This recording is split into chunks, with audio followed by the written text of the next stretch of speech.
Hello, I'm Rebecca Mendonça. Welcome to my studio.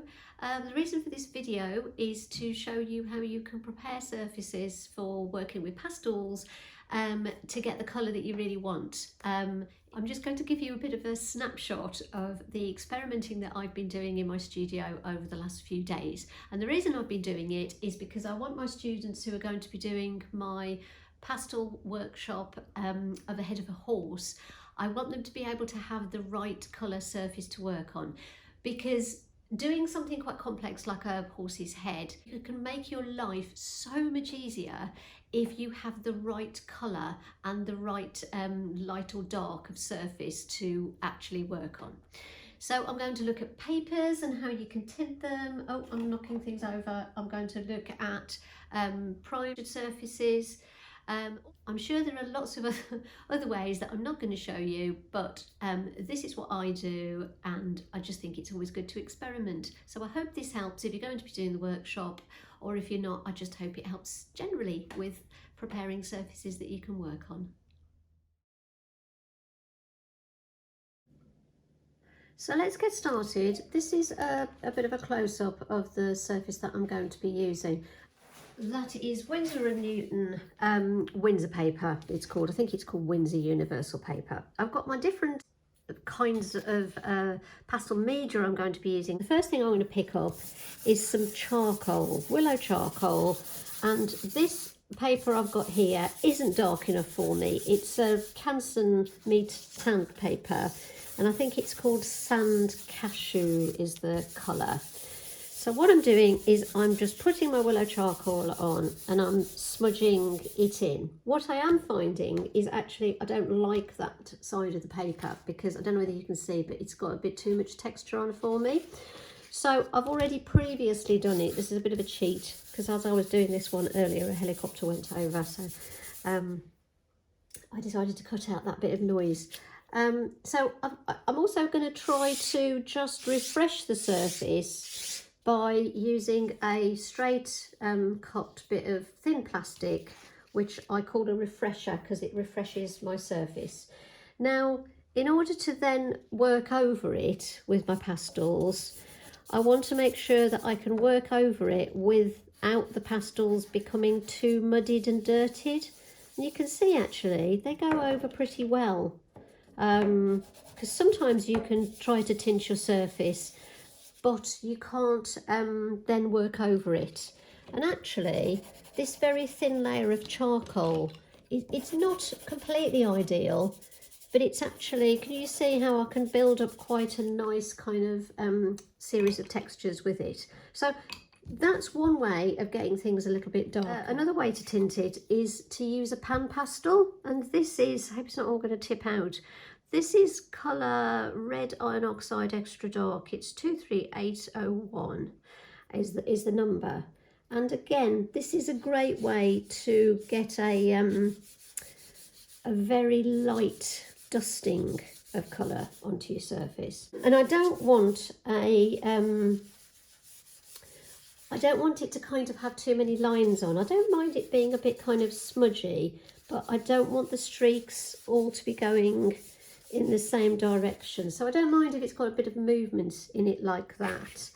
Again, I want to make sure that not too much of it, see there's a lot of it coming off on my hands. So I'm just going to take off as much of the excess as I can, and even to see what would happen if I took some of it off with some tissue, because again, I want a fairly clean surface to work on. I just want it to be tinted. So let's have a look now at how the colours go on that. They're going on really quite nicely actually. Let's see whether the pastel pencil will go over it. Yeah, it does go over it quite well. So again, I'm quite liking that. It's sort of slightly filled in the texture of the surface, but actually for this horse, that's going to really help, because it's got quite a fine coat. This is a bit of charcoal here. It's got quite a fine coat, so we're going to want everything to be quite smooth and not very textured.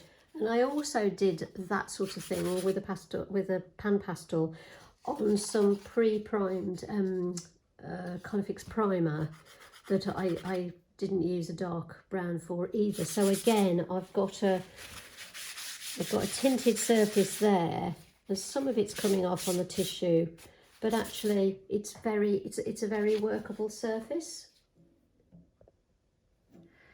Now, if you don't have any pan pastels, you've just got the pastels that you're going to use, you can also grind. You don't necessarily need, this is my mortar and pestle that I use for grinding up bits of pastel. So if I just break up one of the colours of the pastel, the darker brown that I'm using in my colours of the piece, I've now very quickly got some fine dust that I could do the same thing with that I did with my pan pastel,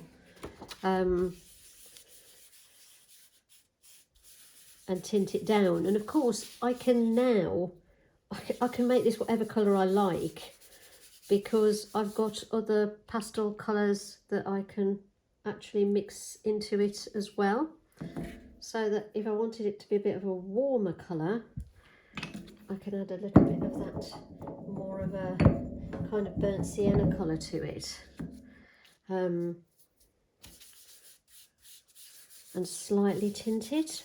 As you can see, all of these do create a lot of dust, so you kind of have to be careful.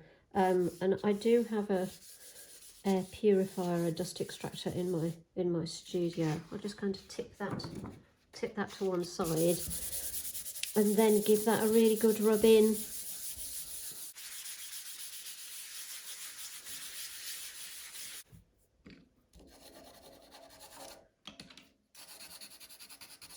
And I've got a workable surface.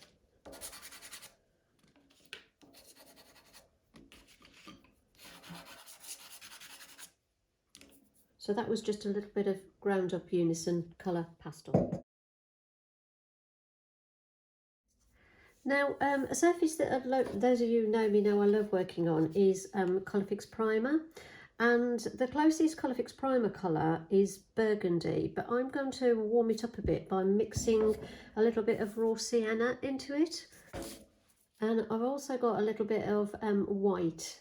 Got a pot of water. Let's just move the pastels out of the way of the wet paints.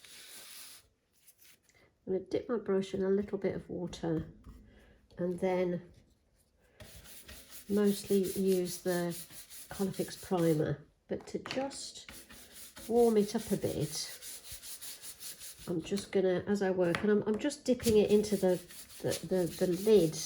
I don't want too much primer on my surface, so I've mixed a little bit of water in with the brush, but I don't know whether you can see, I'm pressing really hard. This is just a useful thing to know if you're applying these primers and you don't want to be a lot of brush strokes in it.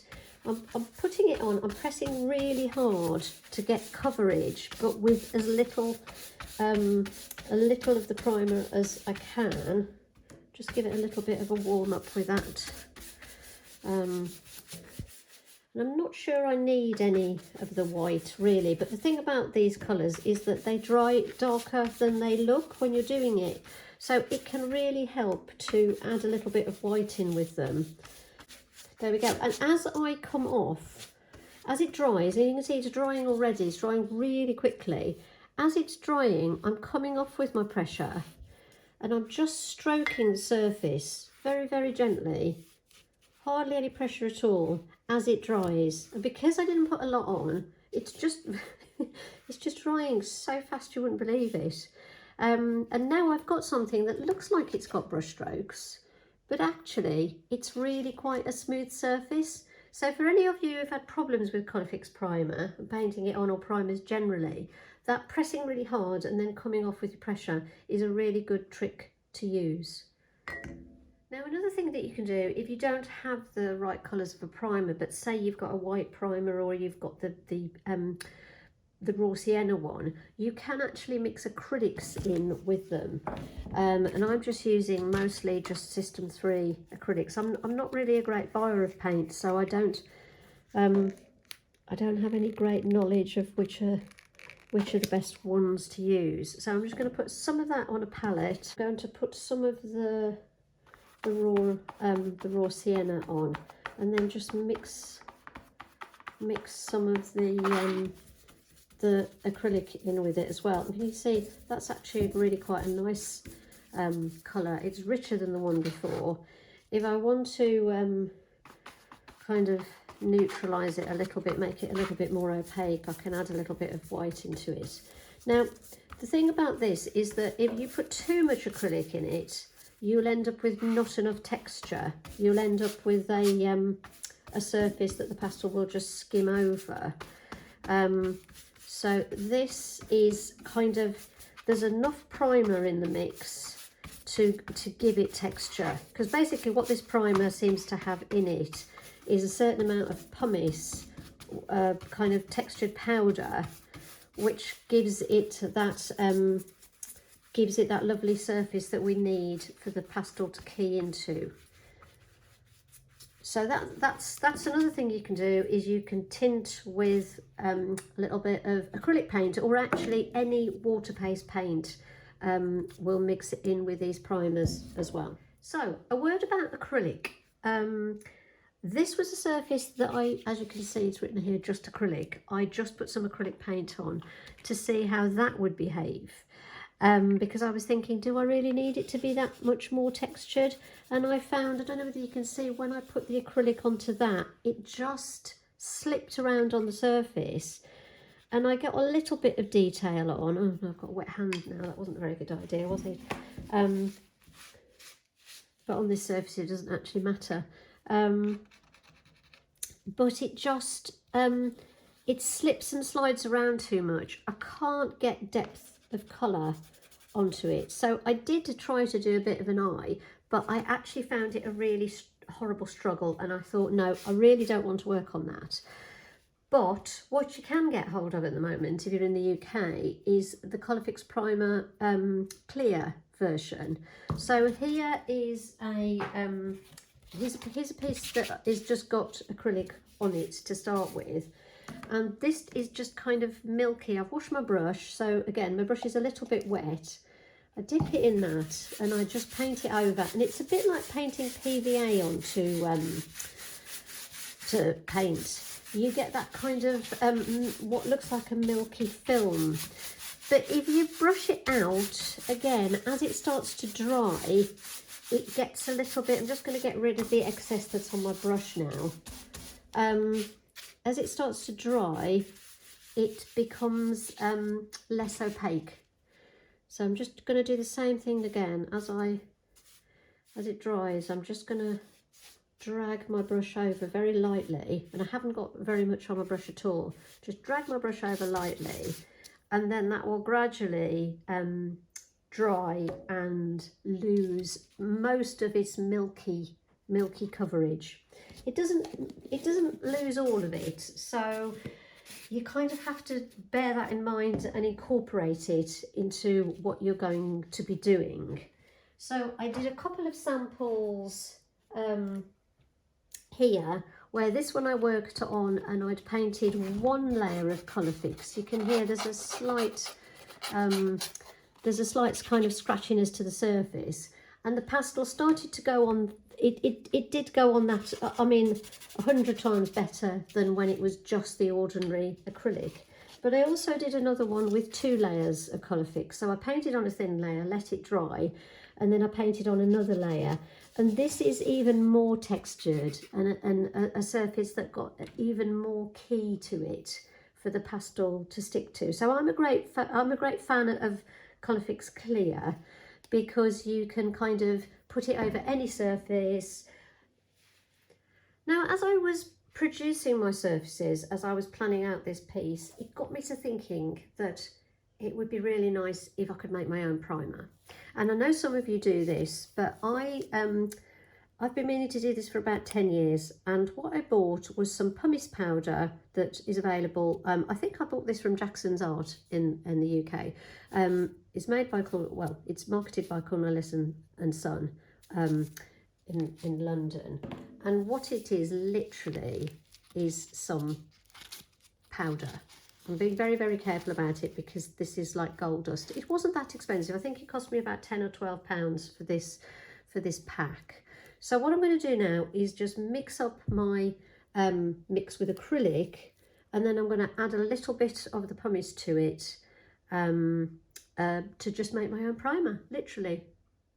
So I've got my colours on here. You may have noticed that I'm nearly out of this burnt umber paint, so I'm only going to be able to do a little bit, but there's my mix of my paint, and then I'm literally going to sprinkle some of this pumice into it. Now you're probably thinking, well, that's not very scientific, but I'm making this video before I've got to the point of doing any tests of actual quantities, but I just wanted it to get out there so that those of you who are coming on the workshop will be able to have a go if you wanted to. So can you see, I didn't put very much in, but I can feel, I don't know whether you can see, there's a certain amount of grittiness, and I'm painting it on.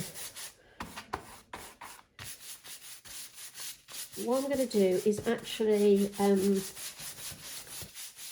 going to put some on, let it go off slightly, and then put another layer on.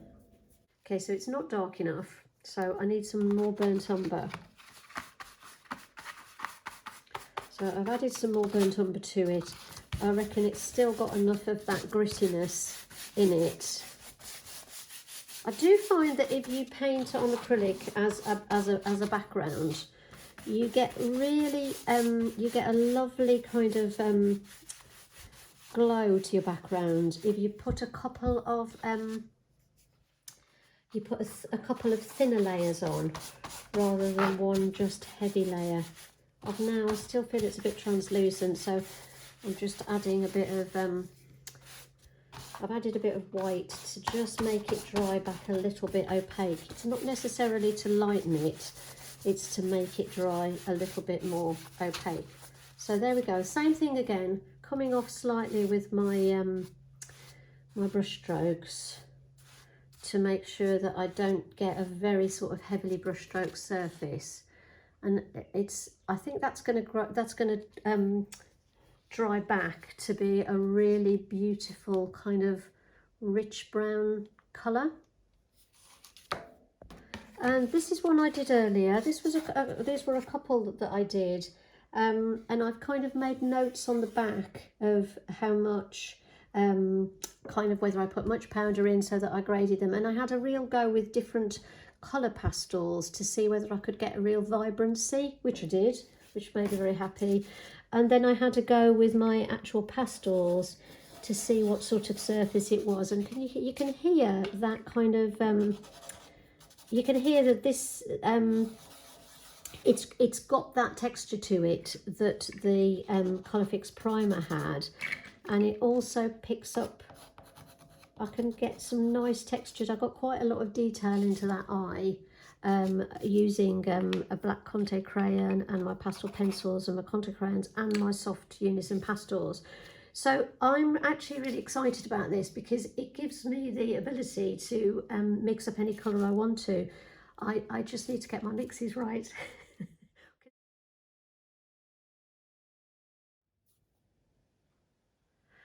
Now, I wouldn't advise painting any of these wet paints or products onto thin ordinary pastel paper because the paper will ripple. But here I've got some UR 400, which could be a really nice surface to use, but this is the only colour I've got and it's much too light, and I want to have that richer brown. Now, I could paint acrylic onto this, or I could wash another colour over it. But you may have noticed that as I've been squeezing my tube out, I've virtually run out of my burnt umber paint, so now I don't have any acrylic. But if you remember back, I ground up some powder pigment earlier, and what I do is I keep my jars of little bits of pastel.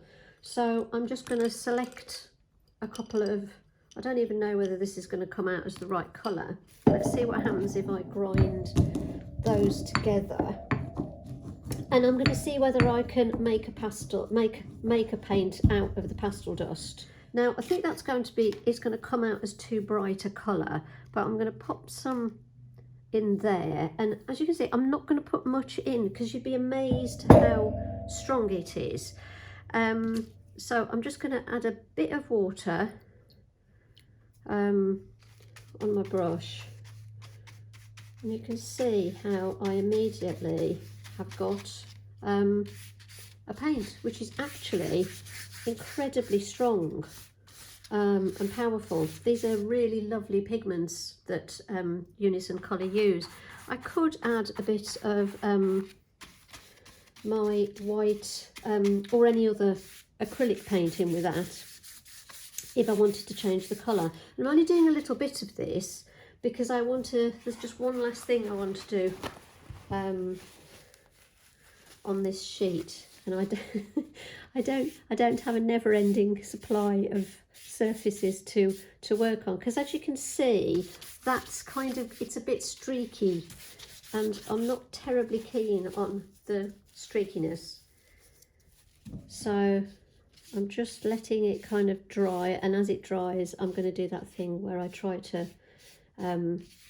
just kind of stop it being so streaky, to try to get it a bit smoother as it dries.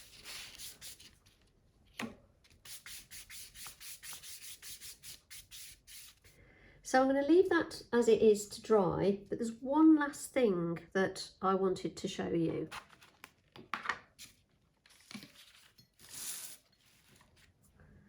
So I'm back to my actual pastels, and what I'm going to do is pastel onto the surface with a suitable colour, and I can vary that if I want to. And then I'm going to take my brush, put a little bit of water on it and just brush that in.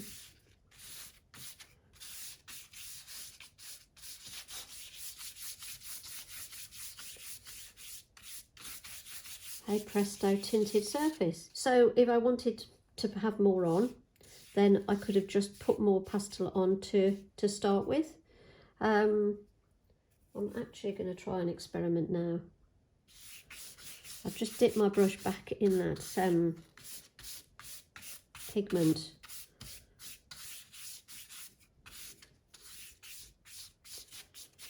And that's actually really nice as well, just adding a bit more pigment into it. So hopefully, I don't know whether that's confusing or whether it's shown you how much you can really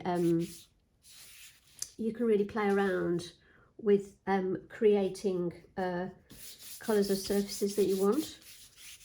I'm just brushing this out as it goes off, and I know it's still a bit streaky, but I'm hoping there's a point where it's almost dry when I could just get rid of those brush strokes. There, and I'm going to leave it that. I'm quite happy with that now. One of the reasons I'm happy with it is because it's kind of, it's thinner than that one. That one's so solid, but I love the fact that that's a little bit,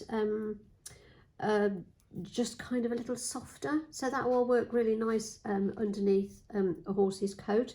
Now, this is wrinkling up slightly. So I think if I was going to do this on a bigger sheet, I'd probably tape it down before I do it.